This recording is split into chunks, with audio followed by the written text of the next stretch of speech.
Luar biasa, yes. Luar biasa, yes.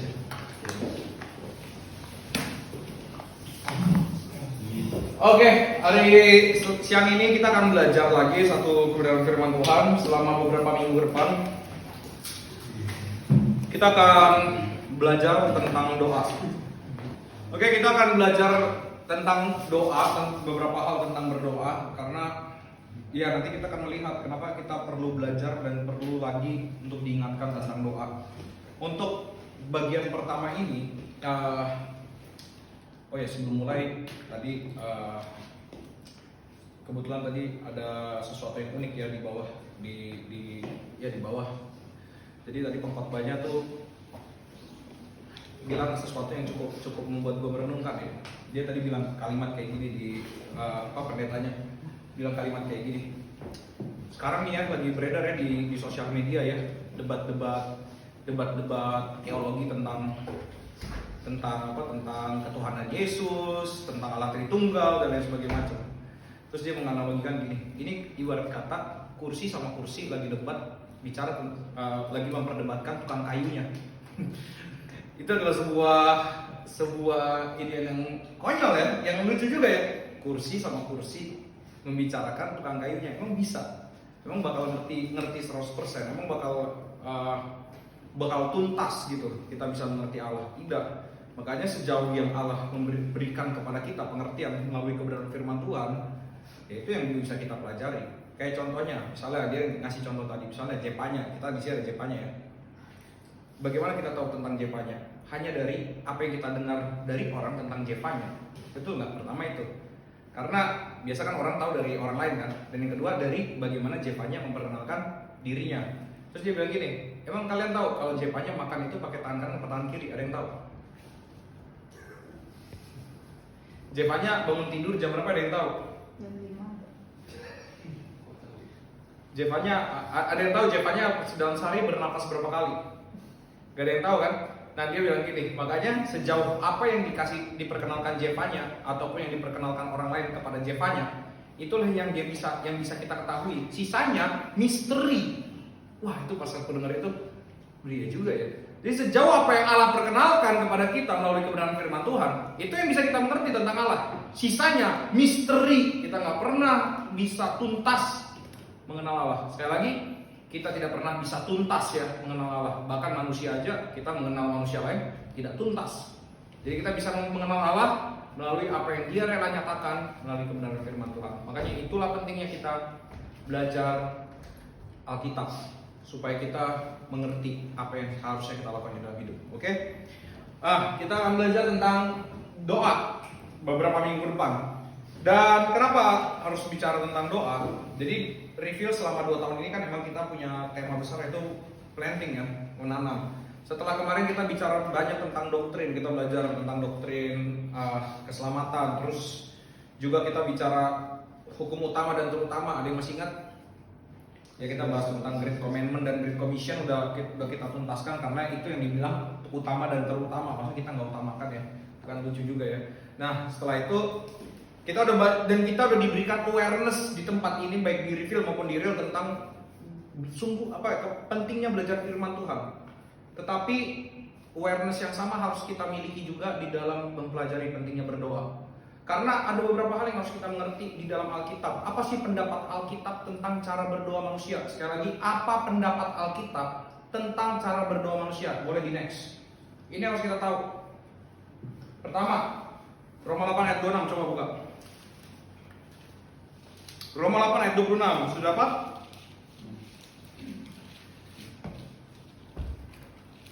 Demikian juga Roh membantu kita dalam kelemahan kita. Ya, Roh membantu kita dalam kelemahan kita. Apa itu kelemahan kita? Sebab kita tidak tahu bagaimana sebenarnya harus berdoa. Kalau di dalam versi bahasa Inggris kita ditulisnya we don't know what to pray. Apa yang harus didoakan? Jadi itu kelemahan kita. Kelemahan manusia tidak tahu apa yang harus didoakan. We don't know what to pray.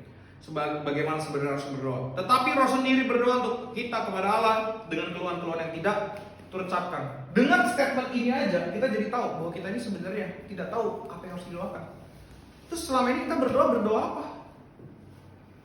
Nah, yang kedua, tentang doa. Apa pendapat Alkitab lagi tentang cara berdoa manusia? Yang kedua, manusia berdoa dengan maksud memuaskan hawa nafsu. Yakobus 4 ayat 3. Coba kita buka ayat 3. Ini juga udah sering kita kupas. Bukan kupas sih, kita belajar. Atau kamu berdoa juga tetapi kamu tidak menerima apa-apa karena kamu salah berdoa. Sebab yang kamu minta itu hendak kamu habiskan untuk memuaskan hawa nafsumu. Jadi dengan demikian kita tahu bahwa manusia cara berdoanya adalah ini. Berdoa dengan maksud memuaskan hawa nafsu. Yang ketiga, berdoa dengan penuh kemunafikan. Ini akan kita bahas hari ini ya.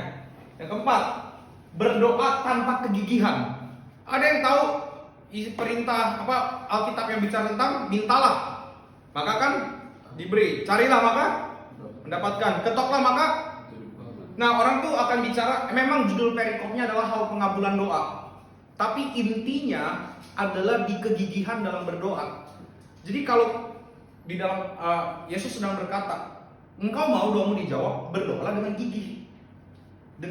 Makanya ada dalam satu ayat itu 3 kata itu, cari, minta, ketok.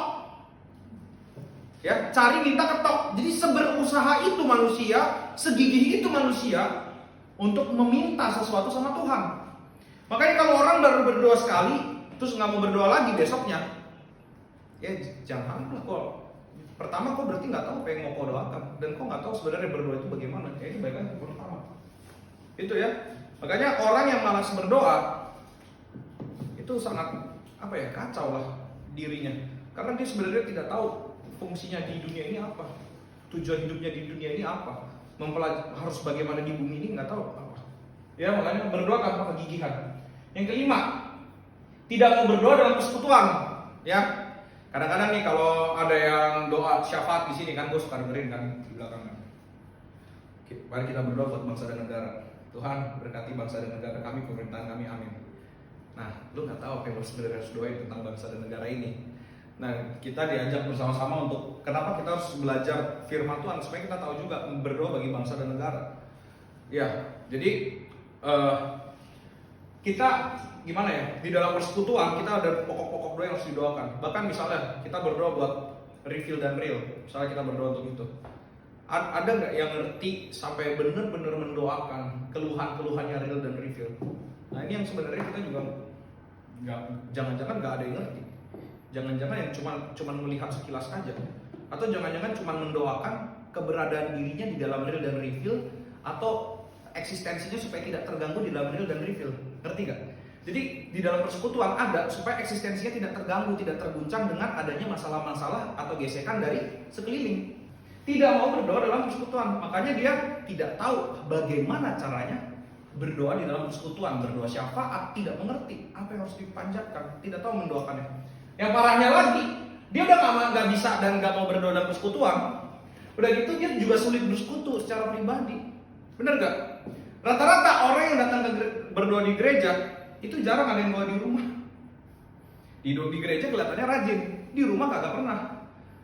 Gue mau bilang gini, kalau di rumah aja lo nggak pernah berdoa, di sini lo kan doa, ya udah kayak gini, dua ini susah deh, asli. Dua hal ini makanya harus ditekankan. Kalau kita di kehidupan doa kita dari rumah, itu akan terlihat juga bagaimana kehidupan doa kita di sini. Makanya kalau orang disuruh berdoa, nggak mau. Kita tahu doanya sangat sampah di rumah. Sekali lagi, orang kalau berdoa, bahas dia tidak mau, itu satu, artinya doanya sangat sampah. Yang kedua, kalau dia berdoa tidak ada progres di dalam doanya, artinya dia juga tidak belajar. Ingat loh, doa itu seharusnya juga berprogres untuk bicara apa, ngomong apa sama Tuhan. Jadi kalau doa kita caranya cuma kita ngomongin cara, kata-katanya, masa memuliakan Tuhan itu terus ngomongannya? Benar nggak? Masa memuliakan Tuhan? Kalau kita memang hati kita cinta sama Tuhan, masa kalimat pengungkapan cintanya cuma segitu aja? Miskin sekali cinta kita sama Tuhan. Seharusnya kalau kita berdoa, kalau kita betul-betul rajin berdoa, cinta kita sama Tuhan berprogres di dalam perkataan juga. Nggak cuma kegiatan-kegiatan melayani yang kayaknya lu sibuk banget kayak Marta ya, sibuk banget, tapi doanya nggak ada progres, itu nggak ada gitu. Nah makanya bagaimana melihat pertumbuhan iman seseorang? dari bagaimana dia juga berdoa. Terlihat dari kata-katanya. Bukan berarti kita harus pamer ya dengan kata-kata. Oh, karena baru belajar ini, dia jadi sangat memamerkan gitu ya. Tuhan yang imanen tapi juga transenden. Nggak usah kau sampai kayak gitu. Kau adalah Allah yang dekat, tapi kau juga Allah yang jauh, berkuasa atas seluruh. Nggak usah gitu-gitu amat lah. Cuman, terus begitu Tuhan kau Allah yang menciptakan dari ex nihilo. Kau adalah Allah yang bara, menciptakan dari tidak ada menjadi ada. Kau bukan Allah yang nyasar. Gimana ya? Nah, tidak harus seperti itu. Tapi terlihat kecintaan seseorang, semakin cinta kita sama sesuatu, semakin kaya kita mengekspresikan rasa cinta itu. Makanya kalau rasa cinta sudah kering, ekspresinya juga sampah, jelek ekspresinya, bener. Makanya cinta kita sama Tuhan seharusnya dari waktu ke waktu itu harus terus progresif. Ingat, kita ini sedang dikuduskan progresif. Doa kita gak progresif, aneh. So, makanya perhatikan kalimat ini next. Ini perhatikan kalimatnya. Kita belajar untuk membaca Alkitab, tapi kita juga membaca Alkitab untuk belajar. Kita belajar untuk berdoa, tapi kita juga berdoa untuk belajar. Jadi fungsi utama berdoa apa? Menguduskan kita secara progresif. Juga buat kita belajar. Belajar tentang apa? Mengenal Allah, mengenal diri kita. Coba waktu kau benar-benar sungguh-sungguh berdoa, kau akan tahu kok kata-katamu itu benar-benar berdasarkan firman Tuhan atau enggak. Makanya ini penting. Ini adalah kalimat yang saling bisa dibilang ini saling berkesinambungan.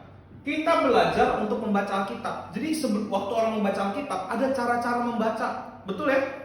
Tapi juga waktu kita belajar baca Alkitab untuk belajar, betul nggak? Apa yang harus diperbaiki dari diriku?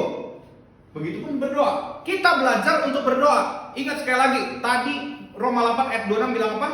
Tidak tahu caranya berdoa. Maka kita perlu belajar tentang berdoa? Perlu. Dan juga di dalam doa kita belajar. Belajar tentang apa? Belajar mengenal Allah, belajar mengenal diri kita. Contoh, orang yang misalnya gini, orang yang baru pernah nggak dengar cerita orang-orang yang baru pertama kali bertobat, itu pasti doanya semua dijawab Tuhan. Atau bukan semua, sebagian besar doanya dijawab Tuhan. Pernah nggak dengar cerita kayak gitu? Gila, gue doa apa aja dijawab Tuhan. Tapi kalau dia tidak belajar, imannya di situ-situ aja, pertumbuhan imannya di situ aja, atau dia memang tidak beriman sama sekali, dia di situ-situ aja, apa yang terjadi pada dia? Dia kecewa sama Tuhan. Kenapa? Karena Tuhan akan menyetop banyak hal di dalam jawaban-jawaban doanya. Dia akan stop. Tapi dia di situ terus. Dia merasa bahwa wah, gue di sini aja, tidak mau berprogres. Maka waktu Allah memberikan pendewasaan kepada dia malah jadi kecewa.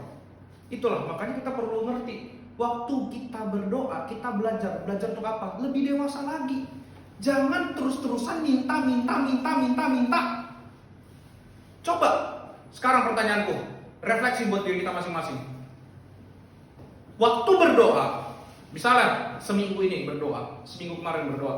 Kalau kalian berdoa ya, seminggu kemarin berdoa. Apa yang paling sering didoakan? Paling minta ampun dosa, kerjaan hari ini, keluarga, betul gak? Pernah gak lo berdoa buat reveal, berdoa buat real? Pernah gak berdoa buat orang yang menganiayamu? Sekarang semua kita merasa ada dianiaya oleh seseorang gak? Atau sesuatu? Pernah gak berdoa untuk kita? Enggak. Terus selama ini kita betul-betul belajar firman Tuhan gak sih? Jika demikian, berdoa kita aja salah. Nah itu, makanya pikirin baik-baik. Yang gini-gini, itu kan ya keluarga segala macam, boleh didoakan. Gue gak bilang gak boleh ya, boleh. Cuman coba pikirkan hal-hal lain yang lebih besar. Pikirkan perkara-perkara yang di atas. Apa yang Allah inginkan? Apakah Allah ingin kesuksesan? Atau Allah ingin pemberitaan Injil bisa disebar? Yang mana yang Allah inginkan? Pikir itu dan doakan dengan cara yang benar. Amin. Dan hari ini kita akan belajar bersama-sama dari Matius 6. Mari kita buka Matius 6. Sebelum kita baca bagian perikop kedua tentang hal berdoa, kita akan melihat dulu konteks besarnya Matius 6. Matius 6 next itu terdiri dari 3 bagian besar. Kalau nanti mau dibaca, ayat 1 dan 8 sampai 18 bicara tentang manusia dan kemunafikannya. Ayat 19 sampai 24 bicara tentang manusia dan kebergantungannya. Ayat 25 sampai 34 bicara tentang manusia dan kekhawatirannya. Jadi gue udah berkali-kali mention di mana-mana, harusnya kalian juga mungkin ada yang pernah dengar ya. Ayat 1 sampai 18 bicara tentang manusia dan kemunafikannya.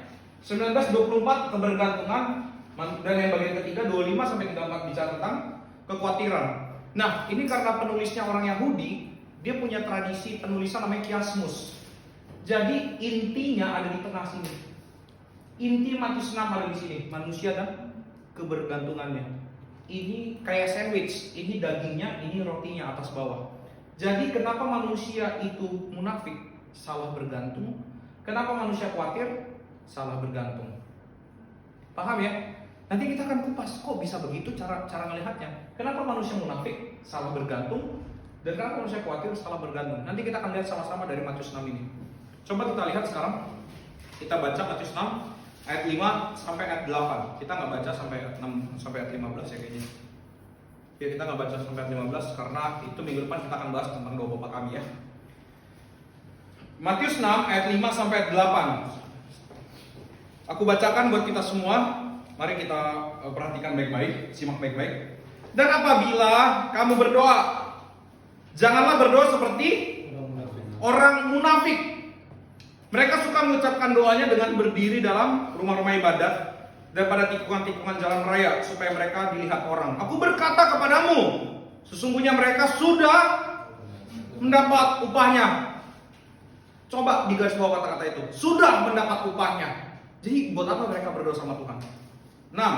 Tapi jika engkau berdoa, masuklah ke dalam kamarmu, tutuplah pintu dan berdoalah kepada Bapamu yang ada di tempat tersembunyi. Maka Bapamu yang melihat yang tersembunyi akan membalasnya kepadamu. Ayat 7. Lagi pula dalam doamu itu jangan apa?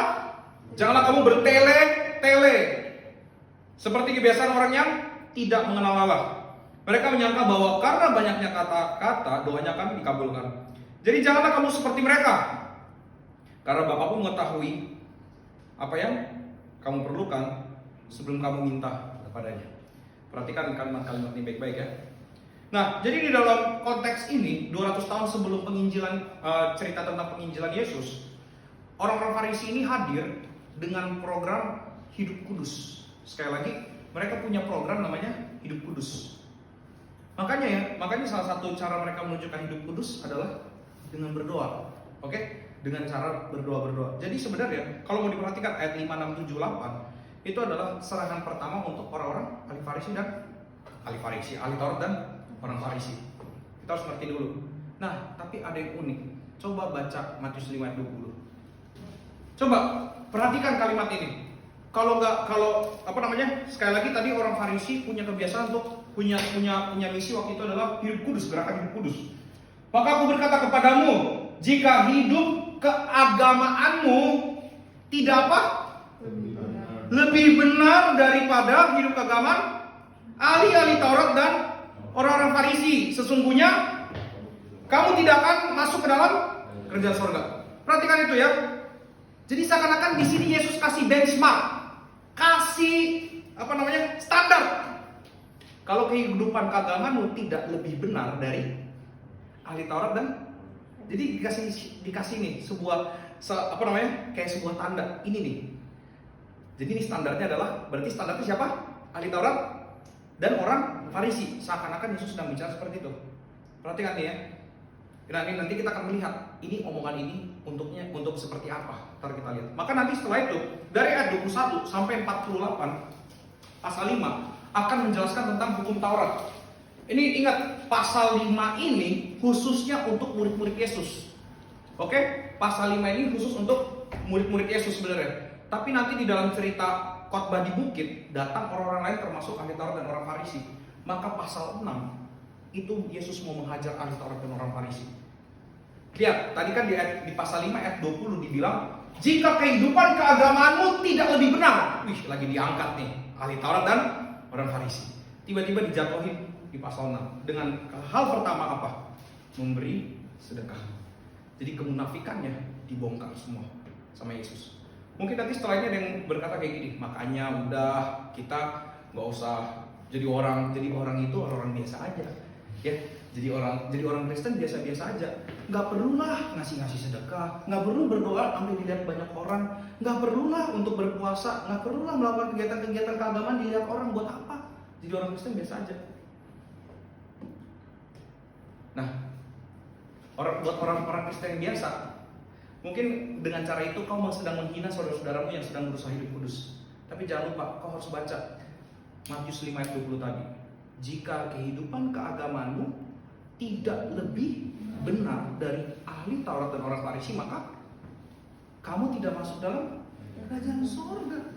Jadi jangan kau kira dengan udahlah mereka gak usah terlalu gini lah, gak usah terlalu hidup kudus. Hey, Allah tidak pernah, Injil tidak pernah meninggalkan kekudusan. Sekali lagi ya, Injil tidak pernah meninggalkan kekudusan. Injil membuat seseorang itu kudus, dan Injil akan membuat seseorang itu terus dikuduskan di dalam hidupnya. Maka kalau ada orang yang datang ke gereja tidak mencintai hidup kudus, belum bertobat, tidak percaya kepada Injil, artinya. Ya, makanya jangan serang orang yang berusaha hidup kudus dengan pemikiran-pemikiran udahlah, kalau gitu kita nggak usah lah hidup kudus. Kau bacalah Matius 5 ayat 20, itu sedang menyerang dirimu yang kau pikir hidup biasa-biasa aja itu nggak masalah. Oke, paham ya? Semuanya sampai sini ya.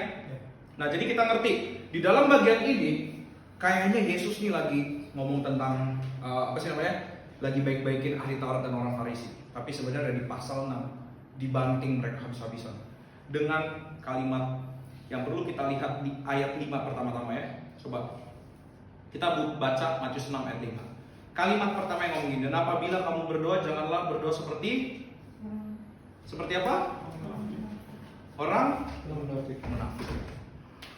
Nah, biasanya ya, ini waktu gua pertama kali baca kalimat ini, Matius 6 ini. Biasanya nih, aku langsung akan tafsirkan dengan cara kayak gini. Apabila kamu berdoa jangan seperti orang munafik, mereka mengucapkan doanya dengan berdiri di rumah ibadat terus pinggir-pinggir jalan. Oh ya udah, kalau gitu kita nggak usah pamer-pamer cara beribadah, biar aja doa kita tuh sendiri. Biar aja kita nggak perlu doa di depan umum dan lain sebagainya macam. Itu bukan intinya dari bagian ini. Sekali lagi, bagian ini tidak sedang melawan doa secara umum, secara publik di depan masjid bersama dengan umat-umat percaya lainnya. Tidak. Dan juga ini tidak sedang bilang bahwa kau tidak boleh orang Kristen itu tidak boleh menunjukkan imannya di depan umum. Bukan itu. Kalau kau tafsirkan gitu, kau salah tafsir. Tapi apa yang mau sedang ditunjukkan di dalam bagian ini? Jadi kita harus lihat next. Apa yang sedang dibicarakan Yesus di dalam Matius 6 ayat 5 sampai 8. Itu bicara orang munafik itu adalah orang yang tidak memiliki relasi yang khusus dengan Allah. Sekali lagi, orang yang munafik adalah orang yang tidak memiliki relasi yang khusus dengan Allah.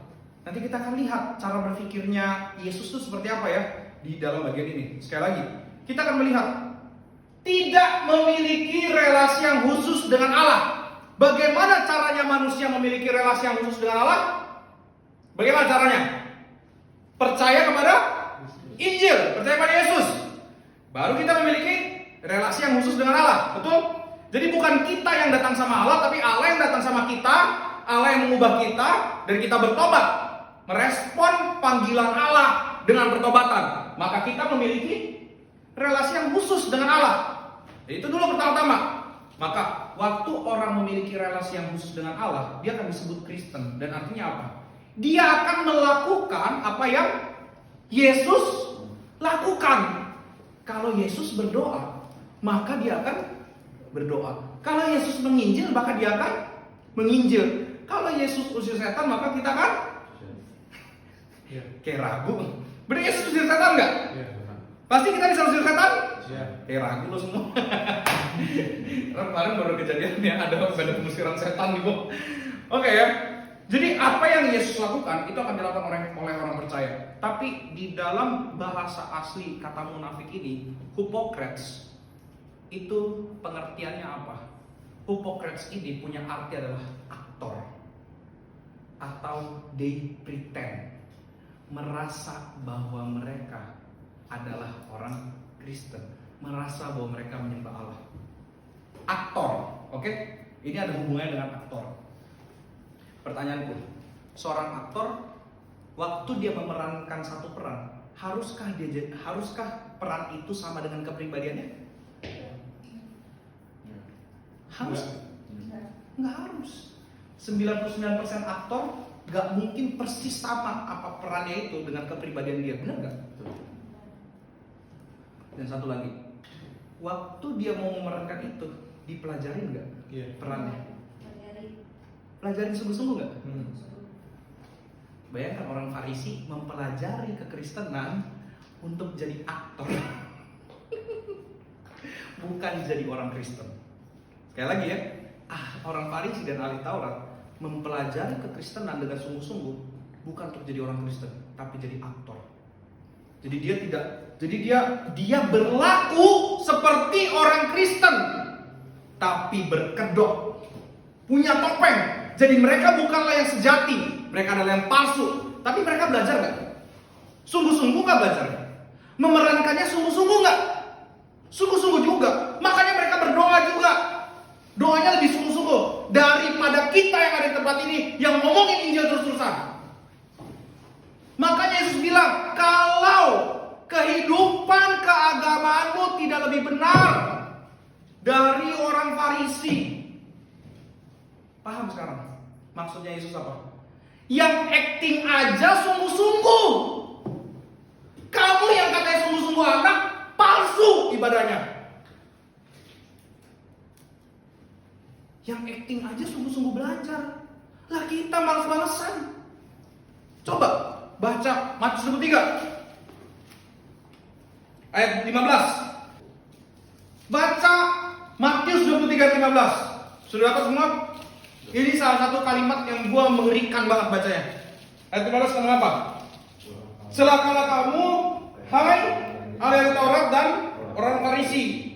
Hai kamu, orang-orang munafik. Apa? Sebab kamu ngapain? Mengarungi lautan dan untuk ngapain? Sekali lagi untuk apa? Mereka ngapain dengan cara apa mentobatkan satu orang? Mengarungi lautan dan menjelajah daratan untuk mentobatkan satu orang saja. Apakah sampai situ? Enggak, ngapain lagi? Untuk menjadi penganut agamamu. Dan setelah itu apa? Sesudah ia bertobat ini dalam arti bertobat menjadi pengikut agama mereka, bukan bertobat dalam Injil. Sesudah ia bertobat, apalagi? Kamu menjadikan dia orang neraka yang 2 kali lebih jahat daripada kamu sendiri. Pemuritan bukan? Ingat, spirit pemuritan itu apa? Double portion. Elia, Elisa. Berikan aku 2/3 bagian. Ada yang pernah baca? 2/3 bagian itu di dalam bahasa Inggris double portion. Makanya mujizat yang dilakukan Elisa itu 2 kali lipat dari Elia. Pemuritan itu spiritnya double portion. Makanya seharusnya murid itu jauh lebih hebat daripada guru, seharusnya gitu.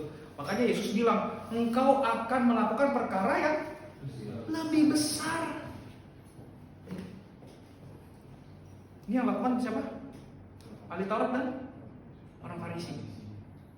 Yang katanya hidupnya aktor, acting jadi orang percaya Allah, orang Kristen.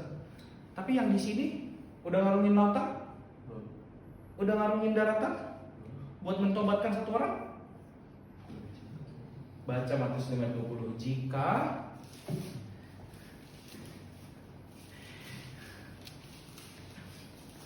aktor, ya, they pretend, mereka merasa bahwa mereka adalah orang Kristen, padahal tidak. Yang duduk di sini merasa orang Kristen, padahal juga. Hati-hati, ingat, hati-hati, jangan sampai terbawa dengan engkau sudah tahu Injil. Enggak cukup. Bukan itu yang Tuhan inginkan. Tuhan tuh mau kita jadi pelaku, bukan orang yang jadi tahu, sekedar tahu, bukan pelaku. Oke? Lanjut, kita balik lagi. Lanjut senang. Maka kita sadar Bahwa kalau mereka merasa bukan orang Kristen, artinya apa? Mereka tidak memiliki relasi khusus dong dengan Allah dong. Karena mereka bukanlah orang yang bertobat dengan pemberitaan Injil, tapi mereka berusaha melakukan kegiatan kekristenan. Kalau aktor itu butuhnya apa? Tepuk tangan. Betul kan? Mereka menampilkan sesuatu supaya dapat pujian. Makanya Matius 6, kita lihat lagi ke dalam Matius 6. Kita lihat lagi Matius 6. Di ayat 5 ada kata-kata apa? Aku berkata kepadamu, sesungguhnya mereka sudah dapat upahnya. Upahnya apa? You are great, bro. You are a great Christian. Tidak akan diubah oleh Allah, yang upah adalah manusia. Ingat, aktor itu yang dibutuhkan tepuk tangan, tapi orang Kristen itu yang dibutuhkan adalah relasi dengan Allah. Itu ya, maka kita harus ngerti. Nah, dan juga kita harus mengerti bagian ini dengan cara apa? Perhatikan. Tadi kan di sini ditulis tidak memiliki relasi yang khusus dengan Allah. Nah, kalau tadi kita fasenya kita bicara tentang keselamatan, tentang pertobatan. Kita harus kita punya iman dulu, maka kita punya relasi khusus dengan Allah, betul? Tapi coba perhatikan dari ayat 5 dan 6. Kita lihat kalimatnya baik-baik. Mereka suka mengucapkan doanya dengan berdiri dalam rumah-rumah ibadat. Coba perhatikan progres berpikirnya. Pertama rumah ibadat, terus pindah kemana? Tikungan. Terakhir Yesus ngomong tempat di mana? Di mana? Benar nggak di kamar? Jadi pertama dari rumah ibadat, terus kemudian jalan-jalan raya, terus ke rumah. Sedang bicarakan apa? Kamarmu eksklusif nggak hanya untukmu? Ada orang yang bisa seenaknya masuk kamarmu? Jadi ini sedang bicara apa? Eksklusivitas di dalam relasi dengan Allah. Di dalam berdoa, di dalam relasi dengan Allah, kita juga harus punya eksklusivitas antara aku dengan Dia. Privat, tidak boleh ada yang lain. Ya, eksklusivitas. Jadi di sini sedang diantarkan kemuliaan berdoa di dalam rumah ibadat seharusnya masuk juga di dalam kamar-kamar tidur kita. Sekali lagi ya, kemuliaan berdoa, kemuliaan yang ada di dalam rumah ibadat masuk juga ke dalam kamar kita. Karena apa? Allah rela menjumpai kita di situ juga. Ada yang ingat peristiwa di mana Allah menjumpai seseorang di kamar tidur? Ada yang ingat? Peristiwa siapa? Samuel. Benar? Samuel dipanggil berapa kali dia? Di mana dipanggilnya? Apakah di rumah ibadat? Di mana? Kamar. Sampai akhirnya si Eli ya, kalau nggak salah ya. Nabi Eli bilang apa? Di bagian ketiga, Imam Eli bilang apa? Kalau kau dengar sekali lagi suara itu, kau jawab, iya, Bapak, aku mendengar. Bener gak? Recording in progress. Oke, lanjut ya. Oke, jadi kita mengerti hal ini bahwa pertama-tama kemuliaan berdoa di rumah ibadat harusnya masuk ke dalam rumah kita juga, masuk ke dalam kamar kita juga. Makanya di sini yang sedang dibahas adalah tentang keintiman relasi dengan Allah.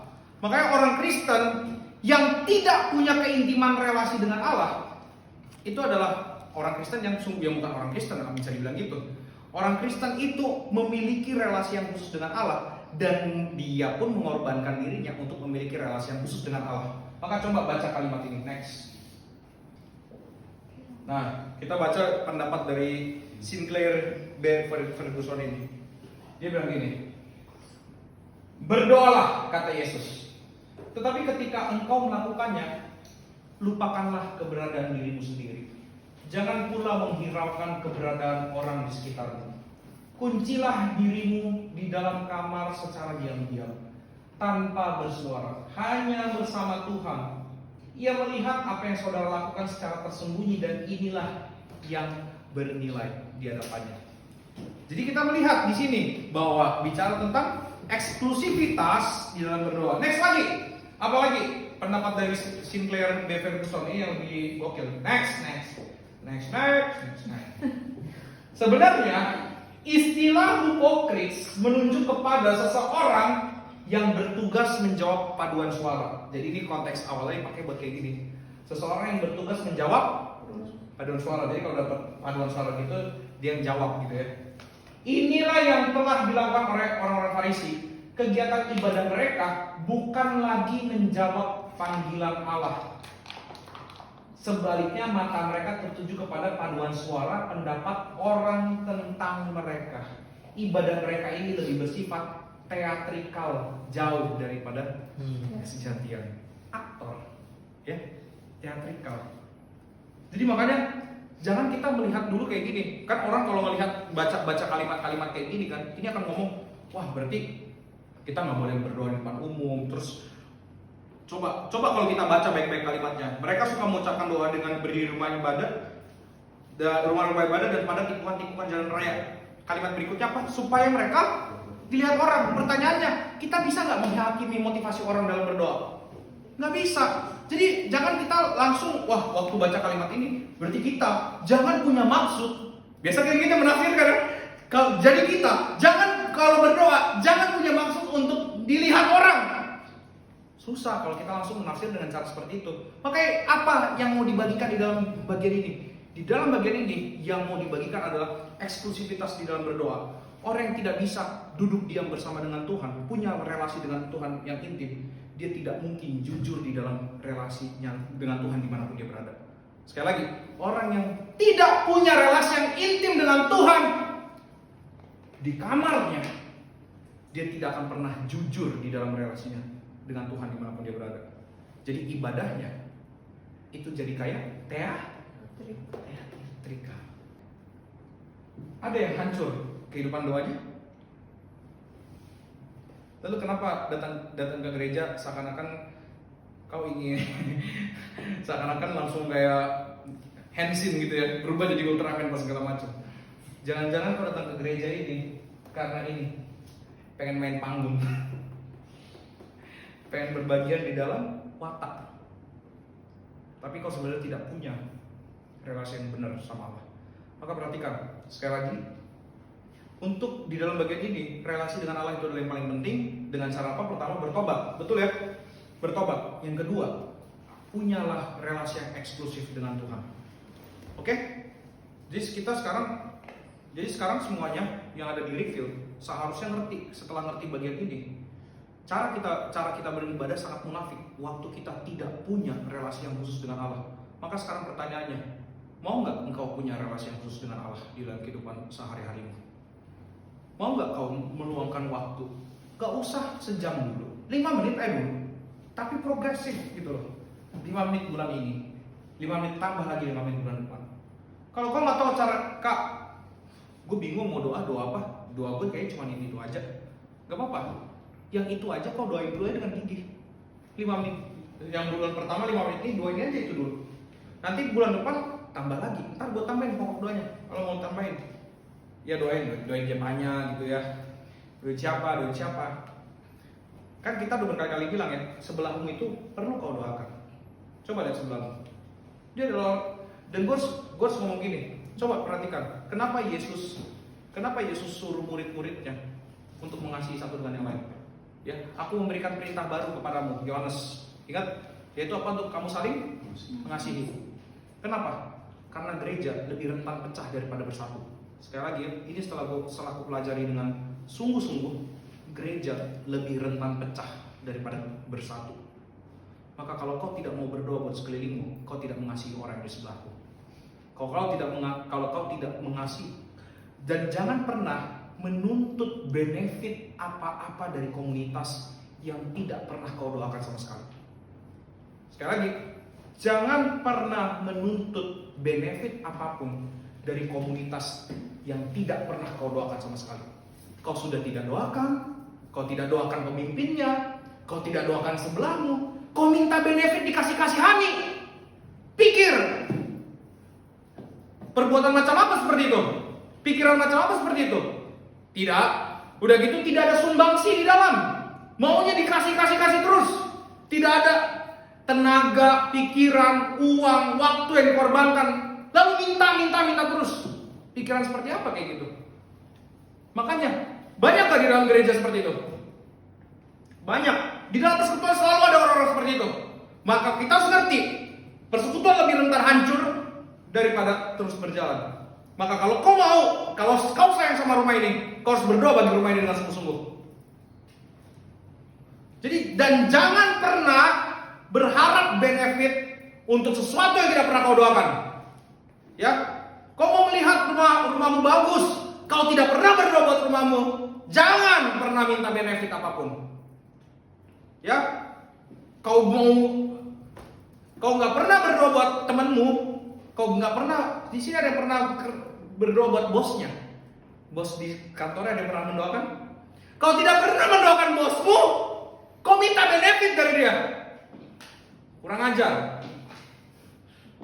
Nah ini kehidupan kita adalah kehidupan yang menuntut tanpa mau memberi. Nah itu ya munafik kita semua nih sebenarnya di dalam kehidupan berdoa, betul nggak? Maka kita harus belajar sungguh-sungguh. Kita ini sedang berusaha memberikan sesuatu, bukan mendapatkan sesuatu dari manusia.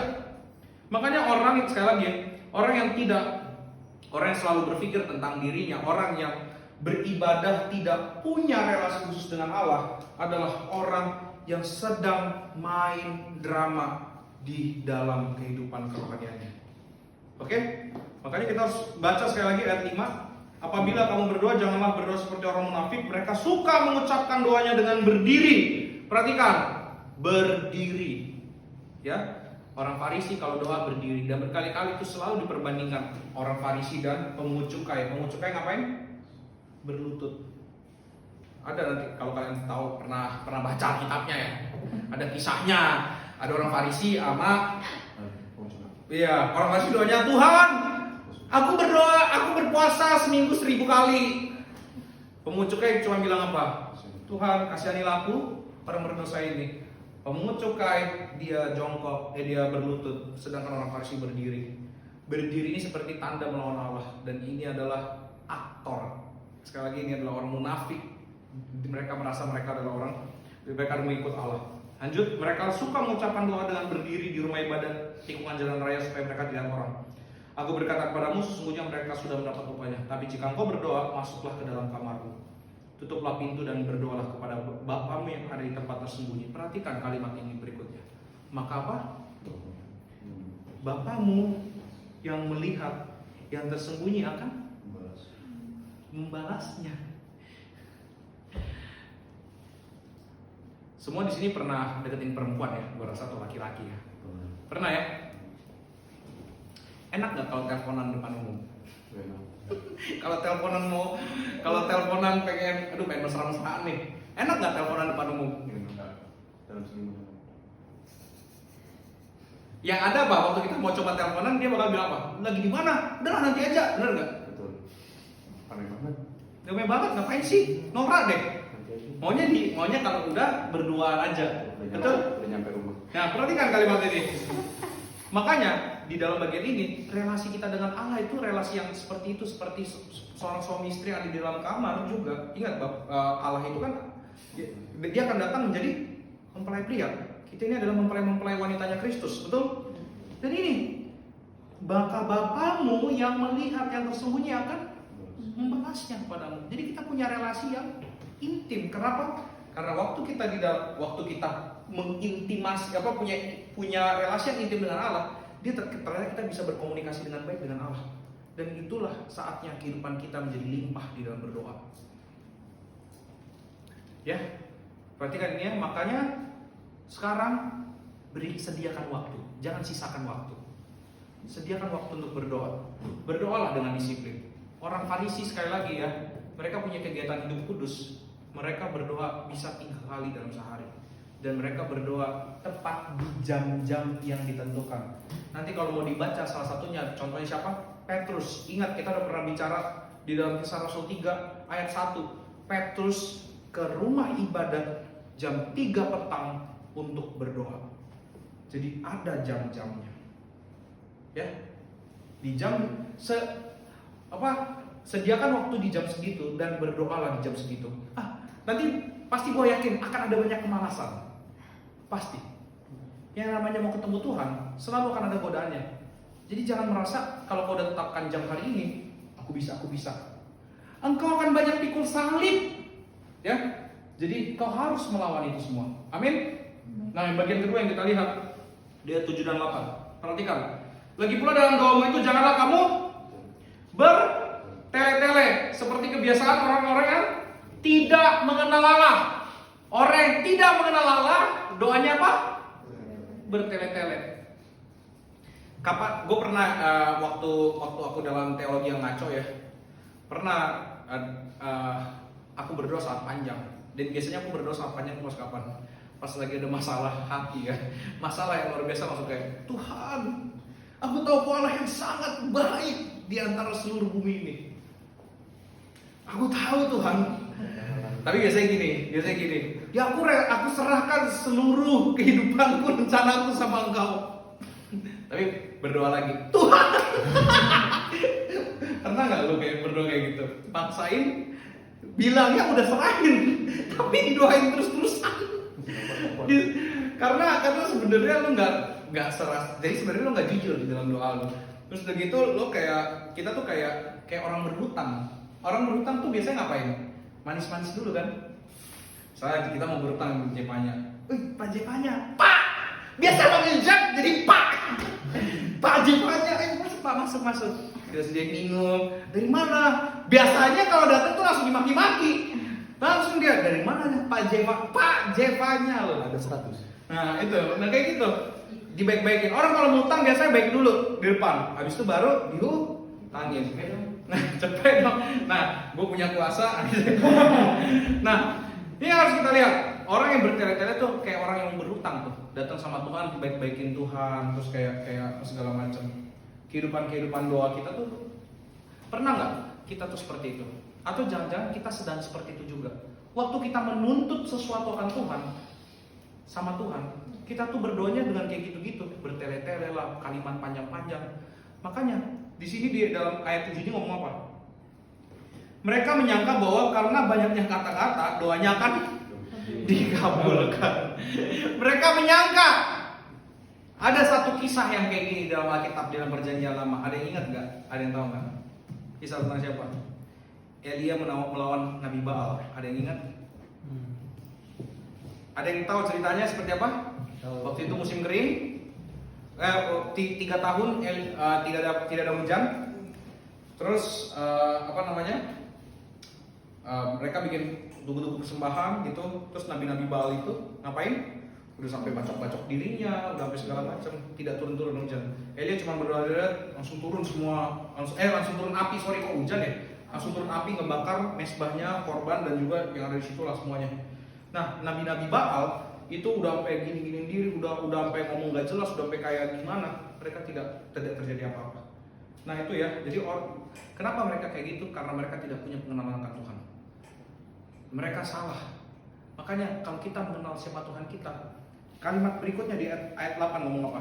Jadi janganlah kamu seperti mereka. Coba perhatikan kalimat ayat 8. Bapamu mengetahui apa yang kamu perlukan sebelum kamu minta kepadanya. Ini jangan disalah tafsirkan. Orang biasanya menafsirkan gini, kalau gitu kita nggak perlu berdoa. Bukan itu. Justru karena Bapamu tahu apa yang kau doakan, kau punya jaminan di dalam berdoa. Ngerti gak? Ini jaminan di dalam berdoa. Apa? Bapa lebih tahu apa yang kita perlukan. Karena kita berdoanya salah, kita tidak tahu apa yang kita perlukan, kita tidak pernah, jangan merasa doamu benar. Makanya waktu kita merasa doa kita benar sama Tuhan nih, ya, apa yang kita doakan ini adalah pergumulan yang benar di hadapan Tuhan. Terus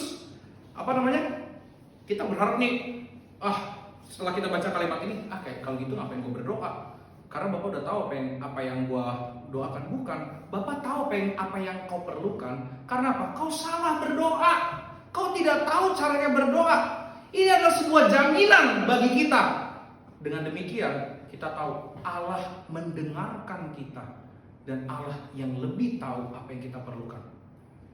Jadi ini bukan cara Allah untuk menstop kita berdoa. Enggak, bukan. Ini bukan cara Allah untuk menstop kita berdoa, tapi cara Allah mendorong kita berdoa dengan memberikan jaminan. Bapa tahu apa yang kita perlukan. Kita harus memahami hal ini dengan benar. Sekali lagi Bapa kita butuh relasi dengan Allah, maka Allah mengizinkan kita datang di dalam doa kepada Dia. Jadi sekali lagi doa itu adalah relasi. Jadi kalau kita minta kepadanya, Dia sudah tahu apa yang kita perlukan, lebih dari apa yang kita tahu. Dan itu adalah jaminan yang Dia berikan bagi kita. Amin. Nah, maka sebagai penutup, next, bacalah kalimat ini ya. Jadi sekali lagi, di dalam hal berdoa ini tadi, ini sedang bicara tentang relasi yang pribadi dengan Allah. Nah makanya kita bisa menyimpulkan secara sederhana di dalam bagian ini, di dalam tentang kemunafikan dalam berdoa apa. Tanda kita memiliki relasi yang khusus dengan Allah adalah kita mengkhususkan bagian hidup untuk berelasi dengan Allah setiap saat. Sekali lagi, tanda kita memiliki relasi yang khusus dengan Allah adalah kita, ini bagian kitanya ya, kita mengkhususkan bagian hidup untuk apa? Berelasi dengan Allah setiap saat. Sekali lagi, bagian ini tidak sedang menentang doa syafaat, doa secara umum, tapi bagian ini sedang menekankan relasi yang pribadi dengan Tuhan. Manusia membutuhkan relasi itu. Tanpa adanya relasi yang khusus dengan Tuhan, semua kegiatan kerohanian yang kita lakukan itu adalah kegiatan kerohanian teatrikal, drama yang meminta pujian dari orang. Maka sekarang kau datang ke sini tanpa adanya relasi dengan Tuhan, kedatanganmu juga sia-sia. Jangan-jangan, ya, jangan sampai kedatanganmu sia-sia. Maka apa yang kau dapat hari ini di sini, bawalah kemuliaan dari rumah ibadat itu masuk juga ke dalam kamarmu. Maka sekarang setelah kau mendengarkan firman Allah, belajar, maka sekarang engkau berdoa untuk belajar. Amin. Mari. Sekarang kita akan masuk ke dalam doa syafaat. Mari kita sama-sama sekarang belajar berdoa ya.